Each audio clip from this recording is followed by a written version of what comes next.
ಕತೆ ಹೇಳು ಅಂದ್ರೆ ಬಾ ಮಗ ಹೇಳುತ್ತೀನಿ ಒಳ್ಳೇದೊಂದು ಕತೆಯ ಅಂತಾಳೆ ಪುಟ್ಟಜ್ಜಿ. ಹೌದಾ? ಕತೆ ಹೇಳುವುದರಲ್ಲಿ ನಮ್ಮ ಪುಟ್ಟಜ್ಜಿ ಯಾವಾಗ್ಲೂ ಫಾಸ್ಟ್. ಸಣ್ಣ ಕತೆ, ದೊಡ್ಡ ಕತೆ, ಪುಟಾಣಿ ಕತೆ, ತರಾವರಿ ಕತೆ ಹೇಳುತ್ತಾಳೆ ಪುಟ್ಟಜ್ಜಿ. ಮೊನ್ನೆ ನಾನು ಪುಟ್ಟಜ್ಜಿ ಮನೆ ಕಡೆ ಹೋಗಿದ್ದೆ. ಅವಳು ಸಂತೋಷದಿಂದ ಇದ್ದಾಳೆ ಅಂತ ಮುಖವೇ ಹೇಳುತ್ತಿತ್ತು. ಹೌದಾ? ನಾನು ಕತೆ ಕೇಳೋ ಸಮಯ ಆಯ್ತು, ಬಾಯ್. ಪುಟ್ಟಜ್ಜಿ ಪುಟ್ಟಜ್ಜಿ ಕತೆ ಹೇಳ್ತೀಯಾ? ಬಾ ಮಗ ಹೇಳ್ತೀನಿ ಒಳ್ಳೇದೊಂದು ಕತೆಯ. ಯಾವ ಕತೆ ಹೇಳಿ? ಯಾವುದಾದರೂ ಒಂದು ಹಾಡ್ಗತೆ ಹೇಳಜ್ಜಿ. ಬಾ ಮಗ ಹೇಳ್ತೀನಿ. ಪುಟ್ಟದೊಂದು ಊರವರೆಗೆ ಒಂದು ಹಳ್ಳ ಹರಿದಿದೆ. ಹರಿವ ಹಳ್ಳ ಊರಿಗೊಂದು ಸೊಬಗ ತಂದು ಕೊಟ್ಟಿದೆ. ಹಸಿರು ಕಾಡು ಮರಗಳಲ್ಲಿ ಹಕ್ಕಿ ಹಾಡು ಕೇಳಿದೆ. ಹೀಗೆ ಒಂದು ಸೊಗಸಾದ ಸ್ಥಳದಲ್ಲಿ ಒಂದು ಕಾಲದಲ್ಲಿ ಜನ ಇರಲಿಲ್ಲ. ಹಳ್ಳ ತನ್ನ ಪಾಡಿಗೆ ತಾನು ಹರಿದು ಹೋಗುತ್ತಾ ಇತ್ತು. ಹಕ್ಕಿಗಳು ಹಾಡಿಕೊಂಡಿದ್ದವು. ಹೀಗೆ ಒಂದು ದಿನ ಬಹಳ ದೂರದಿಂದ ಒಬ್ಬ ಯುವಕ ಇಲ್ಲಿಗೆ ಬಂದ. ಈ ವಾತಾವರಣವನ್ನು ನೋಡಿ ಇಲ್ಲಿ ಉಳಿಯುವ ಯೋಚನೆ ಮಾಡಿದ. ಒಂದು ಮನೆ ಕಟ್ಟಿದ. ಮನೆಯ ಮುಂದೆ ತೋಟ ಮಾಡಿದ. ತೋಟದಲ್ಲಿ ಅವನಿಗೆ ಏನು ಬೇಕೋ ಅದನ್ನೆಲ್ಲ ಬೆಳೆಸಿಕೊಂಡು ಅಲ್ಲೇ ಉಳಿದ. ಹಳ್ಳದ ದಂಡೆಗೂ ಇವನ ಮನೆ ಹಿಂದೆ ಒಂದು ದೊಡ್ಡದಾದ ದಟ್ಟವಾದ ಕಾಡು ಇತ್ತು. ಆ ಕಾಡಿನಲ್ಲಿ ಜಿಂಕೆ, ಹುಲಿ, ಕಾಡುಕೋಣ ಎಂತೆಲ್ಲ ಮುಂತಾದ ಪ್ರಾಣಿಗಳಿದ್ದವು. ಅವುಗಳನ್ನು ಕಂಡರೆ ಇವನಿಗೆ ಭೀತೇ ಇರಲಿಲ್ಲ. ಏಕೆಂದರೆ ಅವು ಇವನ ಪಾಡಿಗೆ ಬರುತ್ತಿರಲಿಲ್ಲ, ಇವು ಅವನ ಸುದ್ದಿಗೆ ಹೋಗುತ್ತಿರಲಿಲ್ಲ. ಅವರವರ ಪಾಡಿಗೆ ಅವರೆಲ್ಲ ಸುಖವಾಗಿದ್ದರು. ಹೀಗೆ ಒಂದು ದಿನ ಯುವಕ ಮನೆ ಮುಂದೆ ಕೂತಿದ್ದಾನೆ. ಆಗ ಗಾಬರಿಯಾದ ಒಂದು ಜಿಂಕೆ ಅಂಗಳಕ್ಕೆ ಧಾವಿಸಿ ಬಂದಿತು. ಅದರ ಕುತ್ತಿಗೆಯಲ್ಲಿ ಒಂದು ಗೆಜ್ಜೆ ಇತ್ತು. ಅದರ ಮೈ ಎಲ್ಲ ಗಡಗಡ ಅಂತ ನಡುಗುತ್ತಾ ಇತ್ತು.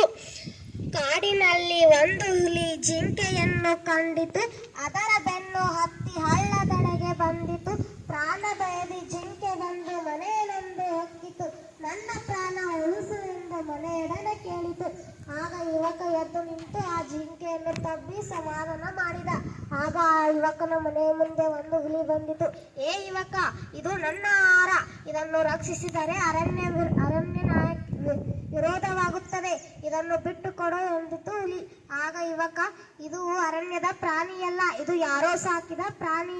ಇದರ ಕುತ್ತಿಗೆಯಲ್ಲಿ ಗೆಜ್ಜೆ ಇದೆ. ನಿನಗೆ ಅರಣ್ಯದ ಪ್ರಾಣಿಯನ್ನು ತಿನ್ನಲು ಅಧಿಕಾರವಿದೆ, ಆದರೆ ಈಗ ಯಾರೋ ಸಾಕಿದ ಪ್ರಾಣಿಯನ್ನು ತಿನ್ನಲು ಅಧಿಕಾರವಿಲ್ಲ ಎಂದ ಯುವಕ. ಆಗ ಈ ಮಾತನ್ನು ಕೇಳಿದ ಹುಲಿಗೆ ಸಿಟ್ಟು ಬಂದಿತು. ಆ ಸಿಟ್ಟಿನಲ್ಲಿ ಅಬ್ಬರಿಸಿತು. ಆಗ ಯುವಕ ಮತ್ತು ಹುಲಿಯ ನಡುವೆ ಜಗಳವಾಯಿತು.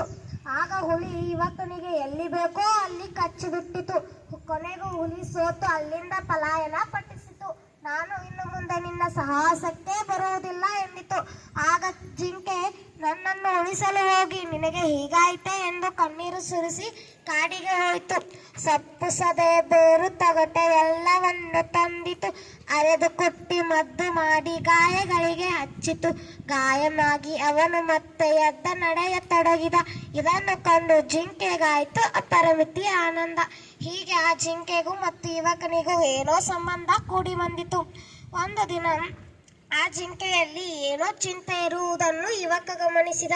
ಒಂದು ದಿನ ಯುವಕ ಮನೆ ಜಗಲಿ ಮುಂದೆ ಕೂತಿದ್ದ. ಆಗ ಅವನ ಮನೆ ಹತ್ತಿರವೇ ಒಂದು ಇಂಪಾದ ಧ್ವನಿ ಕೇಳಿ ಬರುತ್ತಿತ್ತು. ಇದನ್ನು ಕೇಳಿ ದೂರ ಮಲಗಿದ್ದ ಜಿಂಕೆ ತಟ್ಟನೆ ಎದ್ದು ನಿಂತಿತು. ಚುಕ್ಕಿ ಎಲ್ಲಿದ್ದೀಯಾ, ಚುಕ್ಕಿ ಎಲ್ಲಿದ್ದೀಯಾ ಒಂದು ಇಂಪಾದ ಧ್ವನಿ ಕೇಳಿ ಬರುತ್ತಿತ್ತು. ಇದನ್ನು ಕಂಡು ಜಿಂಕೆ ಓಡಿ ಹೋಯಿತು. ಅದರ ಹಿಂದೆ ಗಾಬರಿಯಿಂದ ಆ ಯುವಕ ಬಂದು ನೋಡಿದನು. ಅಲ್ಲಿ ನೋಡಿದರೆ ಯುವತಿ ಜಿಂಕೆಯನ್ನು ತಬ್ಬಿ ಹಿಡಿದಿದ್ದಾಳೆ. ಜಿಂಕೆ ಅವಳ ಕೈಯನ್ನು ನೆಕ್ಕುತ್ತಿದೆ. ಯುವತಿ ತನ್ನ ಮುಖಕ್ಕೆ ಜಿಂಕೆಯ ಮುಖ ತಾಗಿಸಿ ಅಳುತ್ತಿದ್ದಾಳೆ.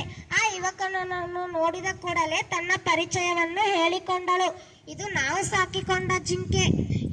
ಇದರ ಮೇಲಿನ ಚುಕ್ಕಿಯ ಗುರುತಿಗಾಗಿ ಇದನ್ನು ನಾವು ಚುಕ್ಕಿ ಎಂದು ಕರೆದೆವು.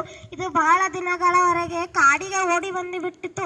ಇದನ್ನು ಹುಲಿ ಅಟ್ಟಿಸಿಕೊಂಡು ಬಂದಿದ್ದನ್ನು ಕೆಲ ಜನ ಅಲ್ಲಿ ನೋಡಿದರು. ನಾವು ಚುಕ್ಕಿಯ ಕತೆ ಮುಗಿತು ಎಂದು ತಿಳಿದೆವು. ಆದರೂ ನನಗೂ ಏನೋ ನಂಬಿಕೆ, ಚುಕ್ಕಿ ಬದುಕಿದ್ದಾಳೆ ಎಂದ. ಇಂದು ಇದು ಸಿಕ್ಕಿದೆ ಎಂದು ಇದನ್ನೆಲ್ಲ ಸಂತಸದಿಂದ ನುಡಿದಳು. ಆಗ ಯುವಕ, ತನಗೂ ಮತ್ತು ಹುಲಿಗೂ ನಡೆದ ಜಗಳವನ್ನು ಹೇಳಿದ ಮತ್ತು ತನಗಾದ ಗಾಯಗಳನ್ನು ತೋರಿಸಿದ. ಚುಕ್ಕಿ ಮದ್ದು ತಂದು ಹಚ್ಚಿದ್ದನ್ನು ಹೇಳಿದ. ಆಗ ಯುವತಿ, ಇದು ಚಿಕ್ಕಂದಿನಿಂದಲೇ ನಮ್ಮ ಮನೆಯಲ್ಲಿ ದೊಡ್ಡದಾಗಿದೆ, ಇದನ್ನು ನಾನು ಬಿಟ್ಟು ಇರಲಾರೆ, ಇದನ್ನು ಮನೆಗೆ ಕೊಂಡೊಯ್ತೀನಿ ಎಂದಳು. ಈ ವಿಷಯವನ್ನು ತಿಳಿದ ಚುಕ್ಕಿ ಓಡಿ ಹೋಗಿ ಆ ಯುವಕನ ಮನೆಯೊಳಗೆ ಹೋಗಿ ಅವಿತುಕೊಂಡಿತು.